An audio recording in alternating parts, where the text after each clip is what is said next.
All right, what's going on, everybody? If you don't know me, my name is Jax McCarthy. I'm a pre-med student athlete, and today we're reacting to medical school insiders, and we're going to see if I should become a doctor or not.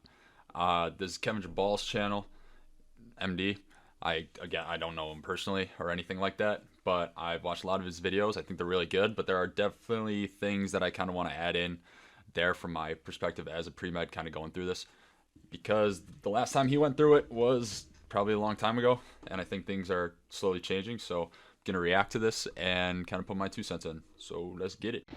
Before we get into it, like we start every video, glory be to God and our Lord Jesus Christ. Now let's go. 2 a.m. wondering if you should really commit the next decade of your life to becoming a doctor? Yes. Dr. Jubal, medschoolinsiders.com. Here's the thing, we could tell you that everyone should become a doctor. After all, we specialize in helping students get into their dream medical schools and residency programs, and more applicants mean Which is awesome, by the way.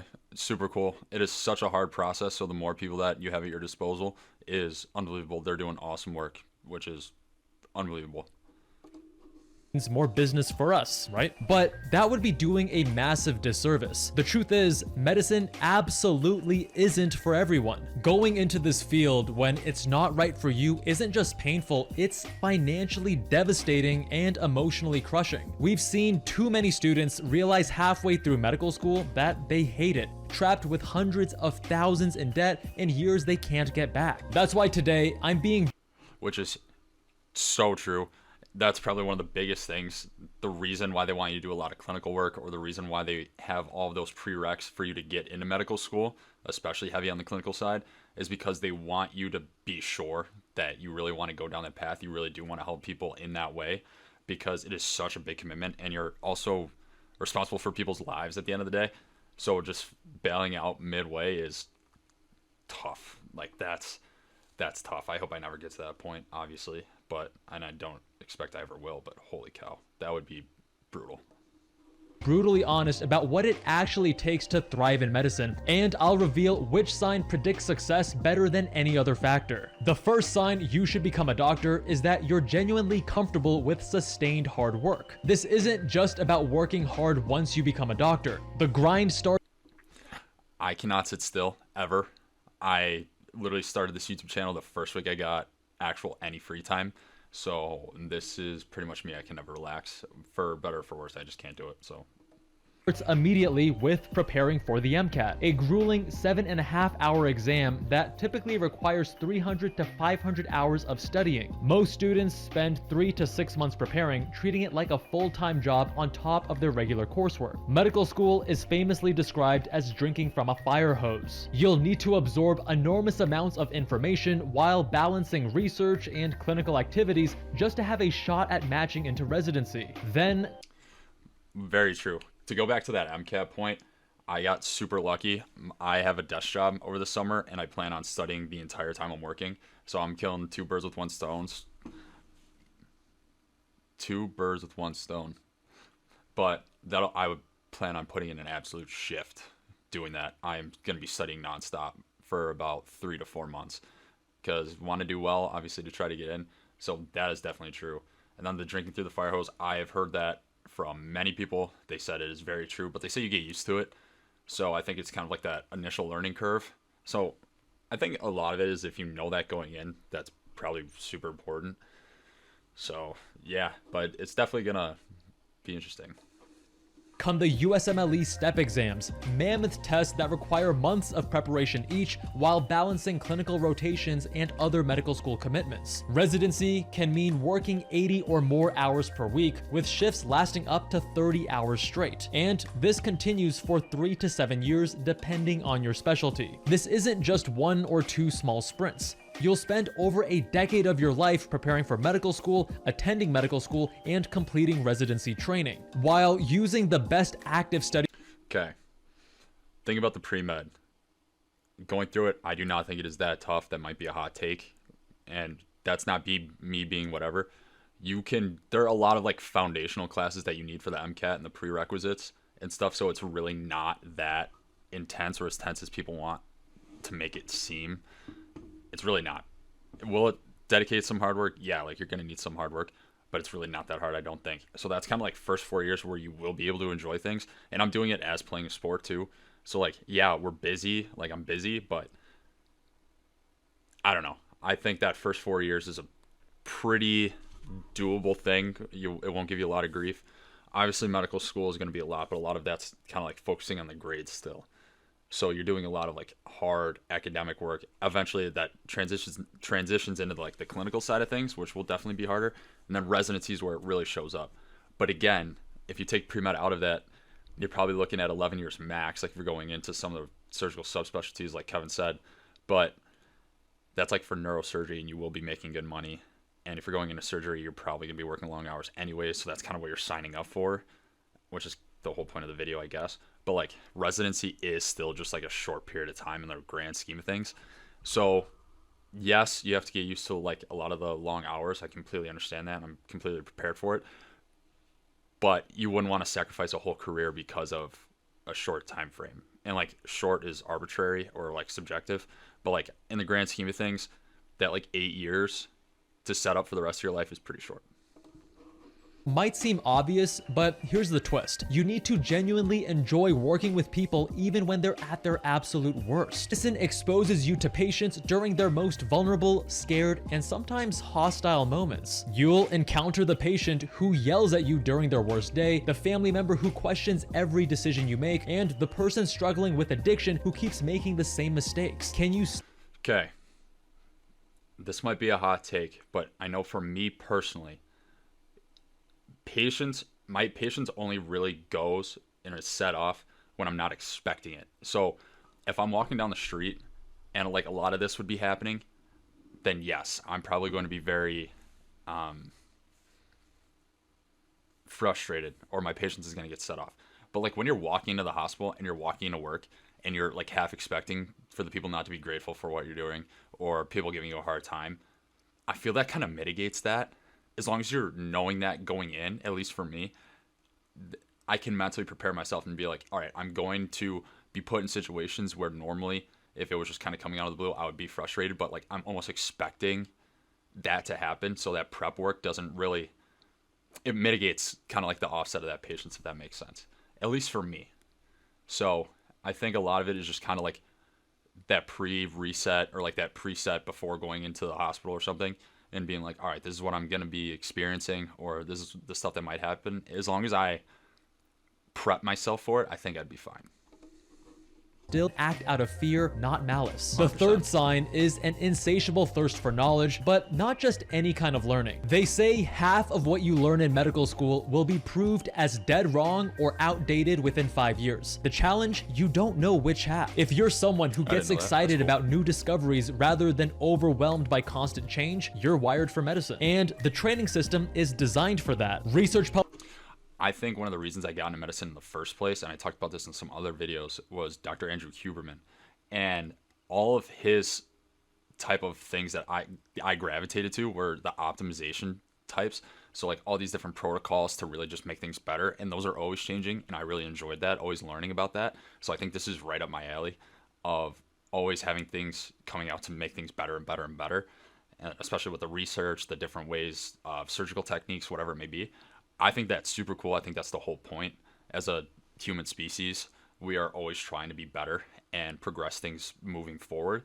So this is completely up my alley. I think this is awesome, and it's actually super exciting, because if you're just doing the same thing over and over and there's no progression within that, not like the day-to-day, but I guess in the way you're treating people, if you're like, oh, this is just how we've always done it, we're never going to look for a better way, that's so boring, and that's just not what that's just not what I'm about. That's not what I think is interesting at all. So I think this is a really good point. I think that kind of works to my advantage. Publications are a huge contributing factor to success when applying to medical school, and this is even more pronounced when applying to residency. The average number of research publications, abstracts, and presentations required continues to skyrocket. Successful research is heavier for MD PhD programs. I think it's obviously very school dependent, but clinical work carries a ton of weight. Research heavier for MD PhDs, but it's still very important. But just want to throw that in there.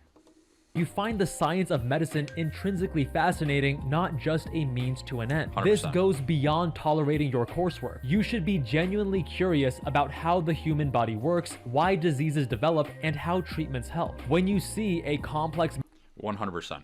I think anybody that's remotely interested in science, that's the reason why. It's because you never know what's actually going on. You want to look underneath the hood. And especially, at least for me, I think the human body is probably the craziest thing ever, just because of how fine-tuned it is and all the moving parts. And I think that's where kind of the synthesis of everything, at least for me, like I've been saying that a lot, the curiosity is 100% there. So I kind of check this box too, which is really nice. medical case, do you want to understand the underlying mechanisms? The Yes. best doctors I know are those who read medical journals with enthusiasm when they see an opportunity to help their patients. They genuinely want to stay ahead of the curve and understand the latest science in their field, and being one who can serve their patients to the best of their ability. We always tell the pre-meds we work with, You probably feel so cool, like knowing all that stuff, and then like say you're reading all those journals. Maybe it's a super niche journal, and then someone actually comes in with that. You must be like, dude, I'm sick. Like I'm the best. It'd be a really cool feeling. that you can find success getting into medical school with any major. You could study film, computer science, or sociology so long as you complete the prerequisites. However, only choose this path if you're truly interested in these subjects, not just to stand out. If you're avoiding biological sciences because you dislike them, take time to consider whether medicine is right for you. These prerequisites represent the type of content you'll study for years in medical school and encounter throughout your 100%. I've actually seen a couple comments on this small only channel about people saying like, should I go into this for like kind of a better chance for medical school? It doesn't matter, which he makes a really good point. But this is a lot of the stuff that you're going to be learning, like the biology, physics, chemistry, like core concepts, just compound later through medical school. So like if you don't like it, stay away from it. Kind of exactly what he just said. And to like differentiate yourself, you're like, oh, I'm gonna do something super niche, like I'm gonna be like comp sci or like an English major and just make it because I stand out. Yeah, like maybe for like a quick glance, but it's not gonna be huge. Everything else that you do is like, again, your clinical, your volunteering, your MCAT, your GPA, all that stuff's really gonna carry you to get in. So yeah, he's pretty dead on. If chances are, if you're going into medicine, you like science, and it probably makes sense for you to be like biochem, physics, kind of STEM majors. But it's super cool if you can go through pre-med or like go through undergrad, getting a different degree because you want to diversify. And like say you want to do and be medicine, you want to be a doctor, but say you do have an English degree or whatever it may be, that's just another way you can diversify yourself later on. Like not everything in your life is about becoming a doctor. Like yes, it is probably a very huge part of it, but you can do other things too. Like people have different streams of incomes, they have different hobbies, all those different things. So if you have multiple interests and you get the prereqs done, there's no reason why you couldn't do something else as like your major, you know? comfortable with massive, long-term commitments across multiple dimensions of your life. Let's be brutally honest about what you're signing up for. The financial commitment alone is staggering. The Yeah, it average medical school graduate finishes with $260,000 in student debt, and that debt starts accruing interest immediately. The average resident salary is $67,000. Okay. Thing you have to consider about all the averages and any other videos I do according to this, you have to remember this. This is taken countrywide through all the residencies, through all the different schools. So when they're talking about the residency salary, there's very large outliers, like neurosurgery is going to have a lot better residency payouts than like primary care. So this average is taking just very big extremes and putting it through. So you have to recognize that. Also with the debt, when this was made, I believe it was a couple of years ago, and now it's closer to 300,000, I'm pretty sure, because I was just doing some research about this the other day, and that also does depend on if you're going osteopathic or allopathic, so MD or DO. So these numbers, don't take them as concrete because they're always fluctuating, especially with political climate of things, and the value that it is, cost of living is going up, so keep a lot of that stuff in mind. Use this as like a general estimate. Like you said, it's an average, but even then it's not super representative. So if you're thinking about going into a specific specialty or something like that, I would do some serious research into kind of that specifically, because averages can be misleading. $400 while working 60 to 80-hour weeks. That often translates to $15 to $25 per hour. Yeah. Sure, you may find time for some of your other passions, but it's still all part of your larger commitment to becoming a doctor. Residency is even more rigid. You can't leave for a couple of years and casually come back. No. The match system locks you into your program, and switching requires restarting the entire application process. If the idea of committing the next decade of your life to something with very little flexibility makes you want to run for the hills, medicine is definitely not the right path for you.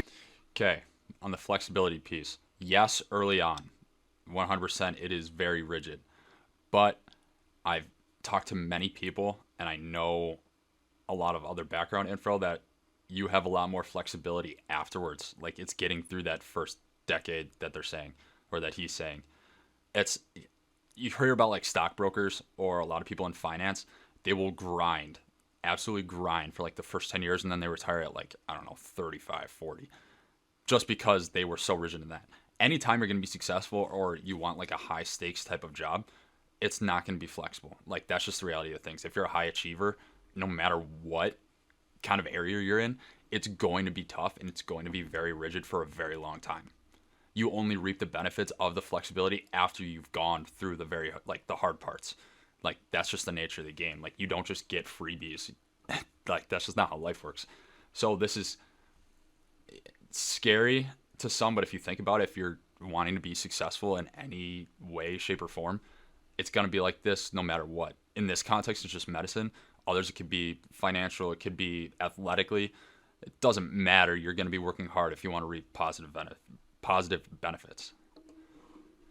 The sixth sign is that you don't cut corners. When we talk about cutting corners, we mean last-minute cram sessions and all-nighters. We mean memorizing material without learning it. Cramming and all-nighters don't allow you to compound your knowledge gains. Active recall, spaced repetition, and other evidence-based study methods are how you build real competence with. Stay tuned for my future MCAT drop on how I'm studying for the MCAT. It's based off the book Make It Stick for actual retention. Active recall, spaced repetition, interweaving subjects. That's all about it. That's what I'm all about. So this is good that he brought this up, because actual retention is huge. Because if you're just memorizing things and don't know how to apply it, you're not going to be a good doctor. It's awesome that you know the facts, but if a patient comes in and you can't recognize the different symptoms that they're presenting or how to treat, because it is such a complex like pathway of the entire body, then it's pretty much pointless. Medicine. Plus, sleep deprivation hinders your focus, impairs critical thinking, makes you irritable, and robs you of what you tried to learn the night before. Knowledge takes time to build. The more you cut corners and don't actually learn the material, the less you'll understand as you progress in your. To a more extreme extent, if you cheat on your college courses or the MCAT, how are you going to pass your mammoth USMLE exams? If you manage to cheat on USMLE, there can be severe consequences. Just look. Like, they make it extremely hard to cheat on your MCAT. Like, they have cameras all over the place. People are all around. It's just not going to happen. At the eventually, what you don't know will catch up with you. In your clinical rotations, attendings can pimp you at any moment. If you're smart enough to find a way to cheat through all of these blockades, then you're pretty much smart enough to retain the information. You know what I mean? It's like, I've actually seen a lot of people work super hard to figure out how to cheat for something, and I'm like, if you put half the amount of effort that you're trying to figure out how to cheat in, you could just learn the material. Like, if you're unfamiliar with pimping, it's a slang term used in med school and residency to describe the rapid fire and on-the-spot questioning from supervising doctors on the wards. Medicine has a way. A lot of people might have seen like House, about the internal medicine. I forgot who the actor is, but he does a lot of pimping in that. So And most important sign is that you want to become a doctor for your own reasons, not because of external pressure or expectations. Family pressure is one of the biggest predictors of unhappiness in medicine. I regularly hear from medical students and residents who feel trapped, having invested years and hundreds of thousands of dollars into a career they never actually wanted. The journey is too long, too difficult, and too expensive to sustain solely on someone else's motivation. If you're not intrinsically driven to become a physician, there's a good chance you won't graduate with flying colors, if you graduate at all. Which does not apply to me at all. Neither of my parents are doctors. Neither of them pushed me to become a doctor. It originated with me. Half the time they're telling me to like really think it through because of all of those things that he just mentioned, like the workload, the debt, how long it actually takes. Like my mom probably says it probably twice a week. Her being like, you can pivot at any time. Like, don't feel like you're locked in anything. No matter what, you can always change. You can always make adjustments. And I'm like, no, this is what I want to do. So I probably have the complete opposite of extrinsic pressure. Everything's coming from me. And all the people around me that are like, they could not care less if I become a doctor or not. It's all on me. So thankfully, I don't have to worry about that because my parents are awesome.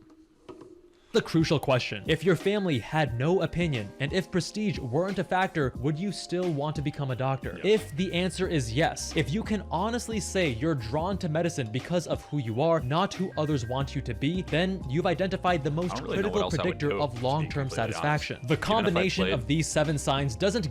I was actually thinking about this before. Like, I'm a hockey player, so say, theoretically, like in the past, say I made it all the way to pro, and like the NHL when I was like 10 or 11, I was like, oh, I'm going to be an NHL player. There was still like in that thought process, like, oh, and then I'd go back and become like a doctor, or I'd go back and do something else, like something in medicine. So it's like, no matter what I was thinking about at that time, it was like, oh, I'd go back and do this. Like, this was no matter what, this was like going to be the inevitability because I love the science. I love helping people, the optimization piece, like all that stuff. So this was always on my radar. You think you have what it takes to become a doctor. The next step is determining what type of doctor you want to become. And let me tell you, there are major differences from the high-intensity, big-money world of neurosurgery to the relationship-focused practice of family medicine. These aren't just different jobs, they're completely different lifestyles. That's where our So You Want to Be playlist comes in. Take a deep dive into... It kind of skims on stereotypes, which I'm not a huge fan of. But yeah, that'll be interesting on what I actually kind of go into, like the high money piece, the pressure, the work-life balance. Those are definitely things you want to think about. For me right now, where I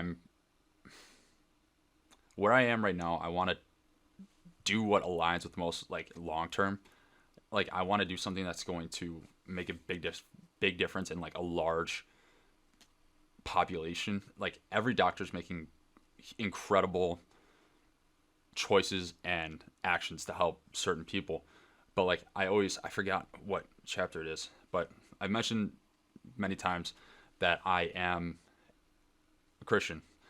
And one of the biggest and most prominent things that always comes up to me when I think about like my faith is like, what you do for others is what you've done for me, or what you've done for the least of those around you, you do for me.